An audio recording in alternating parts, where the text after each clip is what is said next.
When it comes to Optimism's native governance token called OP, which is spelled OP, there's three different hypothetical price scenarios that I'm currently thinking about in an event where maybe let's say there's an altcoin season during the cycle. But even though nothing I say is financial advice, what is the first scenario I do want to explore? And that is maybe OP at the idea of $8, which is, slightly over 10x from here, and the market cap at that point, considering current circulating supply, it'd be around 14 billion. Now, the reason why this wouldn't necessarily surprise me and also why I'm still thinking about this is because I do like optimism, and let me explain what I mean by this. When it comes to optimism, quite simply put, the way you take a look at it is that it's basically an Ethereum layer 2. Now, some people may be thinking, okay, first of all, there's a lot of Ethereum layer 2s out there. What makes this kind of unique and what kind of makes this special, right? Again, yes, there's many Ethereum layer 2s out there, but when I consider kind of the presence of optimism, when I consider the popularity, despite the price of op having a pretty big pullback, as we've seen for quite a while now, it's still very popular, as a Ethereum layer 2 and optimism. When I take a look at the market cap right now, I would consider it pretty massive. I mean, it's still over $1 billion currently. So yeah, I still think it's pretty popular, and Ethereum, it's a very massive layer 1 blockchain, so I don't think that it's oversaturated when it comes to these Ethereum layer 2s. But nonetheless, what is an Ethereum layer 2, right? If I were to describe it quite simply, basically, it just kind of allows Ethereum to be enjoyed, while at the same time not necessarily having to deal with some of the issues, like for instance, the sky-high gas fees or the arguable scalability issues, because, again, even though Ethereum is just very famous as a layer 1 blockchain, it does have its drawbacks, so again, that's where something like a layer 2 does step in.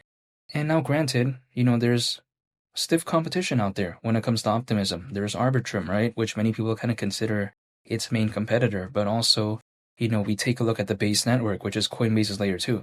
Now, the funny thing is this, actually. Optimism actually helped build the base network in collaboration with Coinbase. So that's kind of, interesting to see how Optimism, kind of in a sense, the way you take a look at it, helped Coinbase build somewhat a competitor for it, which again, it's pretty interesting to see. And some of my friends out there kind of thought, why would they do that? But then again, Ethereum is just a very massive layer 1 blockchain, and, having another layer 2, basically, it's not like too, I think, bad for it. Because again, there's many layer 2s out there, Ethereum is just very massive. So I think having, the base network doesn't really diminish Optimism.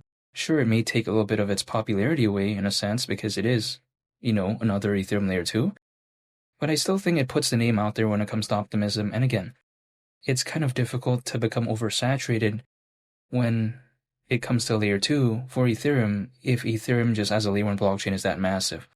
However, sometimes people like to say as well, okay, when it comes to Optimism, why am I still excited, right? Sometimes people like to ask me that. Well, it's because I take a look at the Ethereum ETF, right?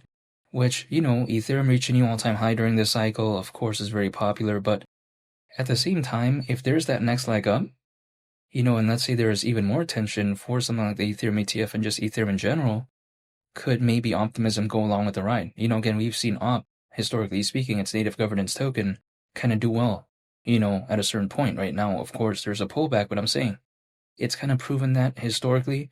Now, only time will tell what it's going to do moving forward because historical performance doesn't guarantee future performance. But I still like Optimism's presence nonetheless when it comes to, Ethereum and just the layer 2 space. And also on top of that, there is a decentralized exchange on Optimism called Velodrome. And then the thing is, when it comes to Velodrome, something called Aerodrome, which is a decentralized exchange on the base network, it's actually a fork of Velodrome. So again, that's something else that I want to mention. And again, Optimism helped build the base network with Coinbase, or should I say in collaboration with it. So again, I just want to mention that real quick. And just overall, I'm still a fan when it comes to Optimism. I still think that it is a project that didn't give up because it's still kind of doing its thing, right? And I'm just staying patient, and I still like it nonetheless. So maybe seeing again, its native governance token, maybe at the idea of $8 during a fully fledged type of hypothetical coin season, it wouldn't necessarily surprise me, but again, only time will tell. Now, the second scenario I do want to explore is maybe OP at the idea of $9. And again, OP, Optimism's native governance token. But besides that, that would be around an 11.5x from here, and the market cap at that point, considering current circulating supply, would be around 16 billion. Why wouldn't this necessarily surprise me? Well, it's because, again, Optimism, it's an Ethereum layer 2, and I think Ethereum is just very popular as a layer 1 blockchain. Not to mention, if we just take a look at this market cap, we've seen, Shiba Inu at one point reach a market cap of around 40 billion back in 2021, and also that year, we saw Dogecoin reach over 80 billion. And again, that's years ago, right? We're in 2025 right now, we're nearing 2026. That was back in 2021.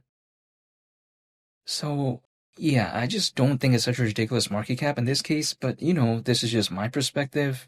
But yeah, that's just the way to take a look at it. But even besides that, the third and final hypothetical price scenario that I'm thinking about is maybe the idea of $10. And that would be nearly a 13x from here, and the market cap at that point would be nearly 18 billion considering current circulating supply. Now, when I take a look at this, why am I more excited for maybe an altcoin season during the cycle if it ever even happens when compared to, let's say, back in 2021? It's because back in the peak of the 2021 bull run, there was around 300 million crypto owners, which actually at that time was very impressive. But then we fast forward to right now, supposedly over 600 million. I mean, that's basically double. And what I find even fascinating about this is that we have this amount right now without seeing an altcoin season, I think, arguably during the cycle, and there's already that many. So if this altcoin season, if we do ever see one during the cycle, look better than years ago back in 2021, it wouldn't necessarily surprise me. But again, only time will tell. But also on top of that, I like the Bitcoin ETF, the Ethereum ETF, and just the whole vibe overall. And again, Optimism and Ethereum layer 2. Maybe the idea of op at $10 wouldn't necessarily surprise me, but, again, only time will tell. But besides that, sometimes people like to ask me, okay, what is the timeline? Now, when it comes to the exact moment in time, let's say, it's not something I'm going to be able to figure out. However, at least I can just take a look back in history and take a look at some clues maybe. It doesn't guarantee anything, though, for this cycle. You're just taking a look at the past, but I'm just going to discuss it nonetheless. But yeah, even besides that, historically speaking, I've noticed how usually altcoins, typically as a worst-case scenario, they usually peak around 18 months after a Bitcoin halving event. So if we take a look at 18 months from the last Bitcoin halving event, which actually happened in April of 2024, so it's last year, right? But again, 18 months from then is actually October this year. Now, when I take a look at that time frame, we are actually in October right now, but then, doesn't mean it's going to happen this month. Who knows, right? It maybe could happen later, maybe next month, or maybe even the month after that in December, or maybe, let's say, even as a hypothetical scenario, January, February, or March of 2026. Whenever that time frame is, it's going to be beyond my control because, again, even if I pulled up a price chart, right, I drew a random triangle, or let's say, I draw a falling wedge pattern, do you think the market's going to care about that? No, it's not going to listen to that or even care or even pay attention to that, right? So what I'd rather do instead is just personally dollar cost average, hold, and I just wait, and literally that's it. Now, keep in mind, I'm not telling you to do anything, right, when it comes to this. This is just my personal perspective, but again, I'm just staying patient by just holding, waiting, and that's pretty much about it because, again, whenever things want to do its thing, so to speak, when it comes to this market, it's going to be beyond my control. So I can only control myself. I'm just going to be dollar cost averaging and just preparing for a moment in time as opposed to trying to find the perfect moment because I don't think I will. Again, I'm just preparing and just holding, and that's pretty much about it. And feel free to subscribe if you enjoyed this video. I'd greatly appreciate it. It's Willie the Captain, and I'll catch y'all on the next one. I'm out. Peace. Bye.